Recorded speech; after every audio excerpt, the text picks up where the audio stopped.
Ernest Muçi po shpërblen pak nga pak besimin që i ka dhënë trajneri Solskjaer të Beshiktashi. Pas paraqitjeve të mira të bëra në ndeshjet e kaluara, tani ka ardhur edhe goli në Kupën e Turqisë. Sulmuesi shqiptar ishte titullar po ashtu si Milot Rashica në ndeshjen ndaj Göztepe, dhe që në fillim u shfaqe rrezikshëm përpara Portës duke qenë i pafat, pasi goditi traversën që në minutat e para. Megjithatë, momenti i tij do të vinte në minutën e 30 të ndeshjes, kur i shmang pozicionit jashtëluje dhe ja doli të shënonte në portën kundërshtare, duke i dhënë avantazhin e përkohshëm 1-0 Beshiktasit. Gjithçka ndodhi përpara se miqtë të barazonin në të 38-ën e në fund të përmbysnin gjithçka në 10 minutat e fundit, edhe si pasojë një kartoni të kuq që mori Beshiktashi. Kësaj Muçi u kthye tek goli pas 2 muajve thatësir, pasi për herë të fundit kishte shënuar po në kupë në fillim të muajit shkurt.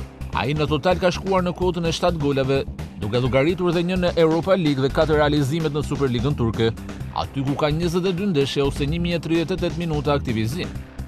Muçi në fakt nuk mori asnjë minutë në ndeshjet e kombëtares në muajin mars, duke u lënë në stol nga trajneri Silvinho.